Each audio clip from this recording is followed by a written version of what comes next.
My friend Jonathan Miller made this really fascinating mini documentary on Taylor Swift and her career, and in that documentary, he concluded that she is the music industry. But is this really true? Is she really the music industry? And if she is, what does this mean for us indie artists who are just getting started with growing our music careers? Does this mean we have to emulate Taylor Swift and these other pop stars in order to have any success in growing a fan base with our music? Well, stick around because I'm going to answer all of these questions and also dive into what it takes to be successful and grow a full-time income as an indie music artist.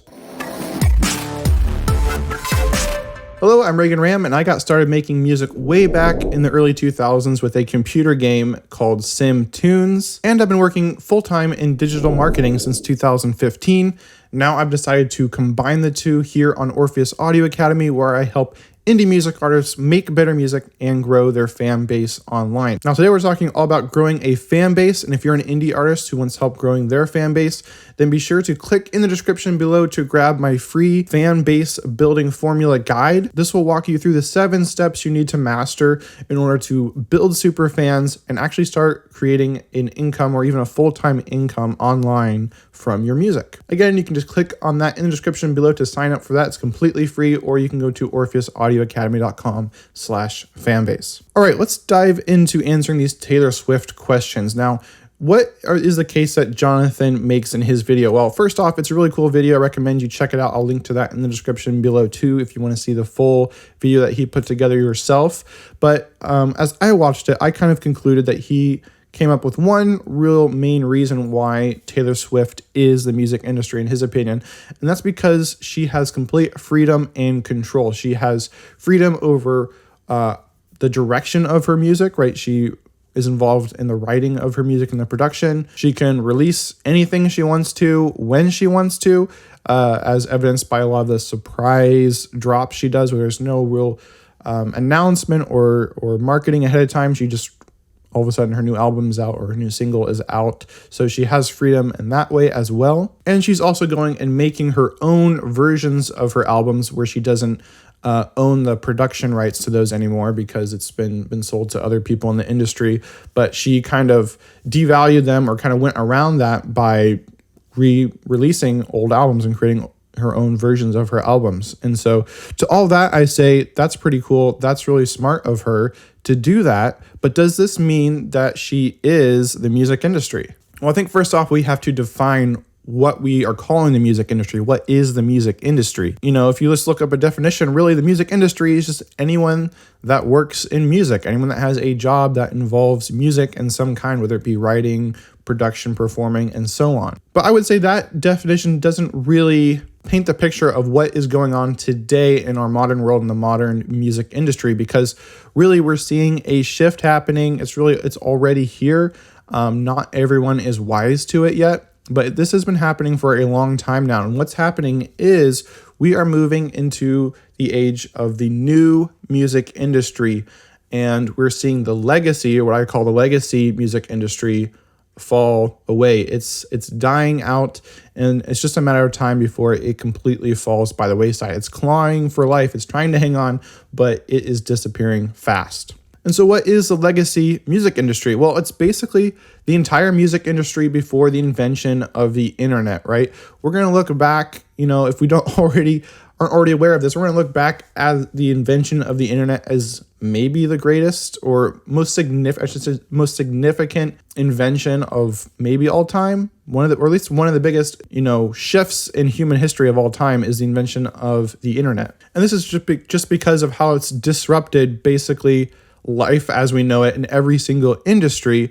But the thing is, a lot of people haven't quite realized this yet. And that's what the legacy music industry is. It's trying to catch up, it's trying to learn, but it's shifting, it's going away. And so what really is, there's a lot of things that go into the music industry, especially the legacy music industry. But the key staple that separates it from the new music industry is that the legacy music industry, it has or had gatekeepers. And these being the record labels or A&R teams. So these are people that basically were the guardian of the bridge, the troll under the bridge, preventing you from getting to your fans, right? So you're a music artist standing on, one cliff, and then there's a big chasm in the middle, and on the other side are the fans, the market, the music market. And then in between, there's this narrow bridge that is the record labels. It is the music industry. You have to go through them to get to your fans. Not anymore. In the new music industry, everything has been decentralized. The chasm is no longer there. You can go and reach your fans. You just have to do the work of, crossing that gap yourself, right? Whereas with the music industry, if you get accepted, right, you have access to all of their resources. So there's pros and cons to that, but I think the pros greatly outweigh the cons because now there are no gatekeepers. You can reach your fans. You can go out there and you can build a music career all on your own. That is exciting. And it means anyone can be successful if they put in the work. So what does this mean for our discussion of Taylor Swift? Well, I would say she definitely is operating in the new music industry now, but I would not say that she is the music industry any more than I would say Elon Musk and Tesla is the US economy. He's definitely a big part of it. He's definitely, up there in the upper echelon of income producers. He also has SpaceX and a bunch of other companies. But, still the backbone of any economy, or at least any capitalistic economy, are the small businesses. Those are the ones that still hire most of the people, hire most of the employees, and, generate the most, stability for people. So I would say the same goes for the new music industry. What the new music industry is it's basically a middle class. We are having a middle class of creator emerging, not just in music, but in every creative field, whether you're an author or an artist of any kind. The gatekeepers are gone, and we're seeing the rise of this middle class of creator. And that is what I think is really the heart of the music industry. And this means that Taylor Swift cannot be the music industry because she falls outside of that massive middle class. She is an outlier. She is in the top 1%. She is, the upper class of the new music industry. You might even be able to say she is an industry all her own, right? She kind of is her own big company and brand.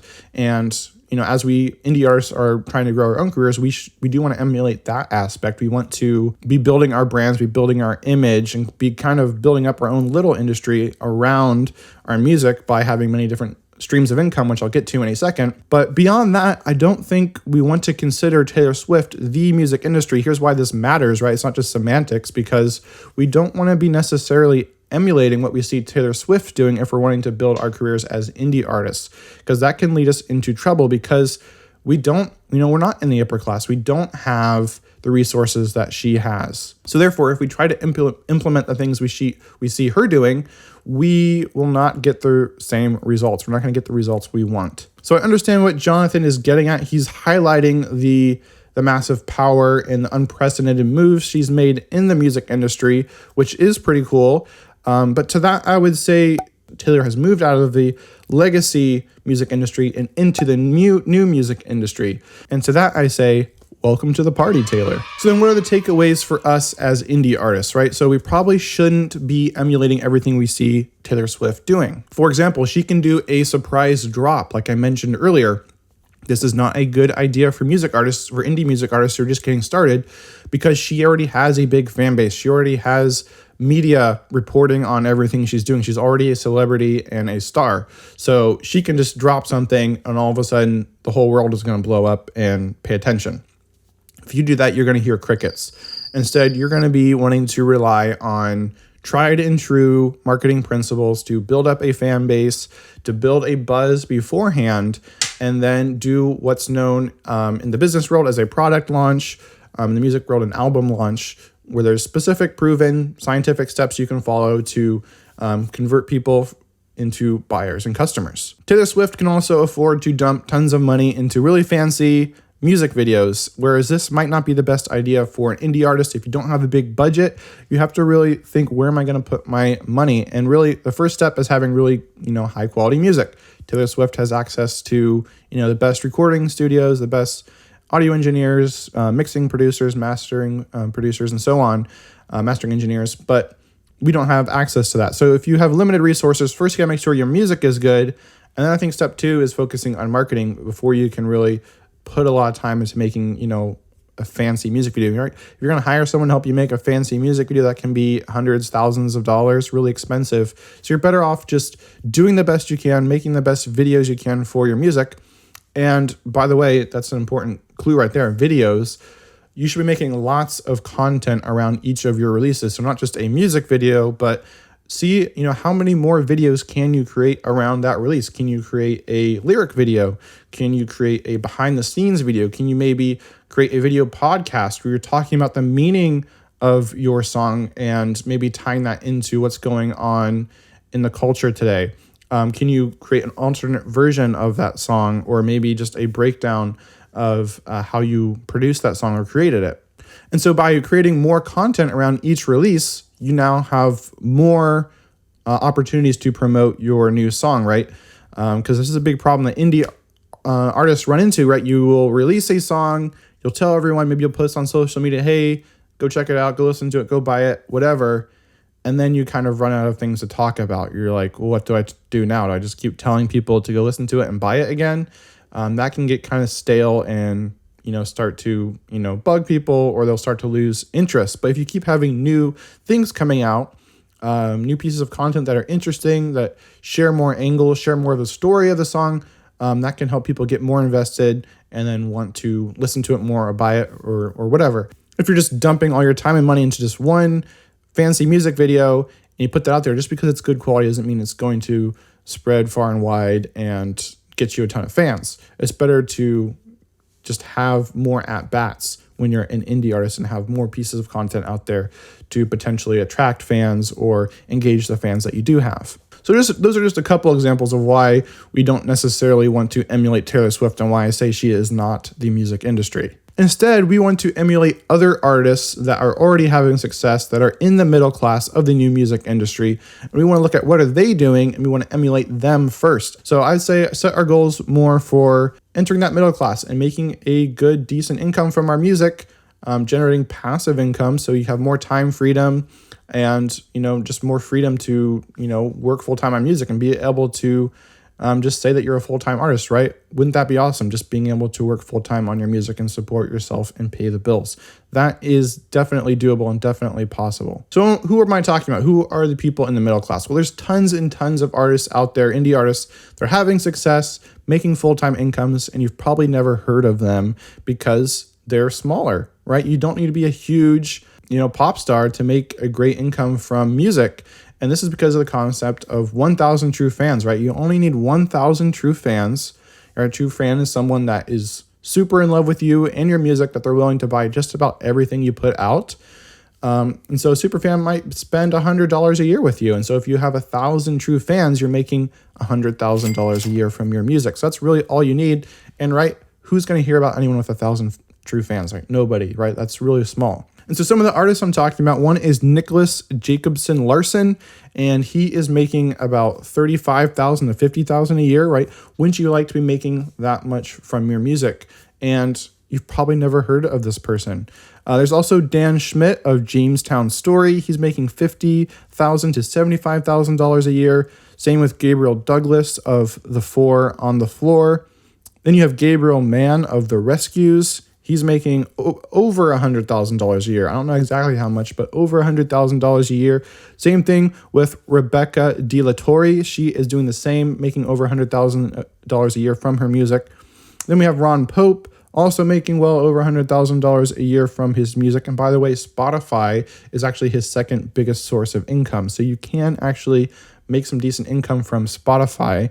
And if you want to know how to do this, I'll link to a video below that walks through the best system for growing your Spotify streams for free. So definitely check that out if you're interested in growing on Spotify.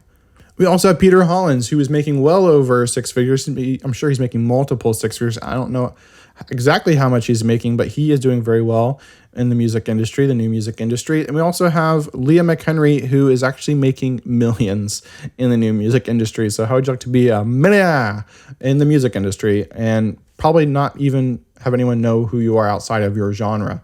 And so these are people that we want to emulate. We want to look at what they're doing and copy what they're doing if we're going to grow our fan base. So this video is getting long, but real quick, I want to cover what do all these people have in common? All right, if these are the people we want to emulate, what do they have in common that we can emulate? Well, number one is they're not famous like Taylor Swift. They're not filling stadiums. In fact, Leah McHenry doesn't tour or perform at all. She does everything online. So that shouldn't be the goal. Don't think of appealing to the masses. So that's kind of number 2, is they're not trying to appeal to the masses. They're sticking to a very specific genre of music, or what I refer to as a micro genre, and others in the new music industry will refer to as a micro genre. We're really narrowing your focus onto these core fans that are the most likely to be interested in your music, right? So Taylor Swift, she's a pop star. She can, appeal to just about everyone, right? Half of people out there are going to be interested in pop music, right? So that's millions and millions of people. The other half of people out there are going to be more interested in smaller niches of music.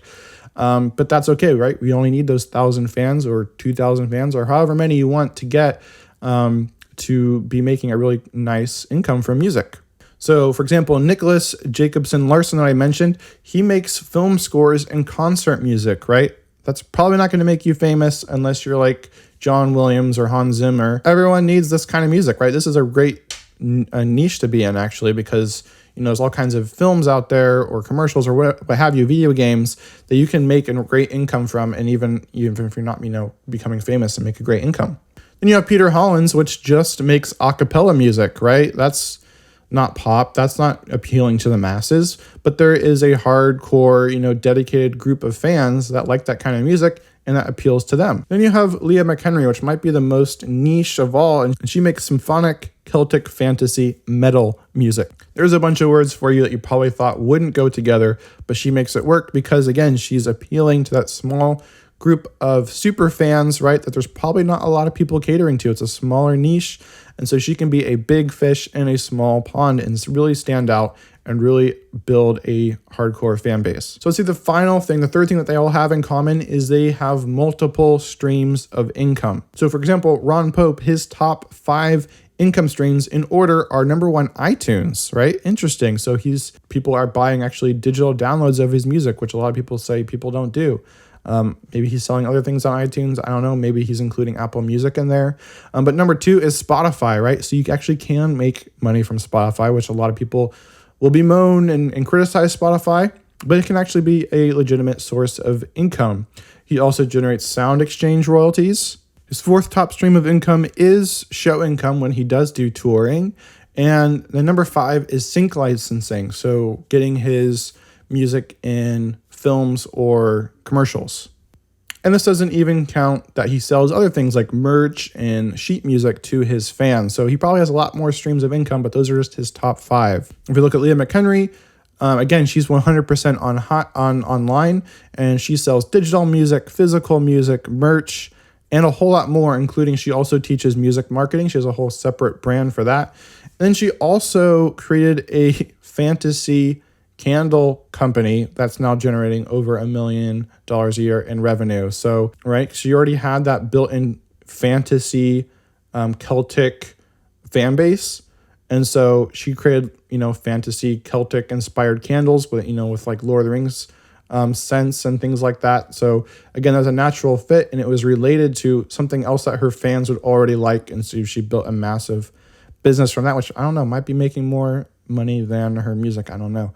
But this just goes to show, once you build that dedicated, niche fan base, then there's really no limit to what you can sell to them. Whatever they're interested in, you can sell that to them, and you can make a great income from your music brand and not just your music itself.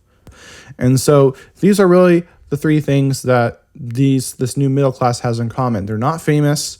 They're not trying to appeal to the masses.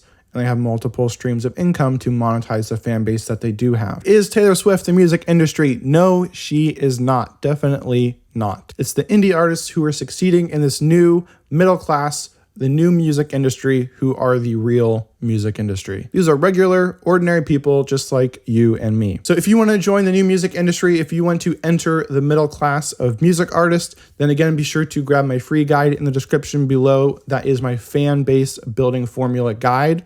And you can also check out my video on the screen right now that covers how you can make a full-time income from your music as an indie artist. All right, I hope this video was helpful and interesting. If so, feel free to drop a like. Otherwise, keep creating, and I'll see you in a future video.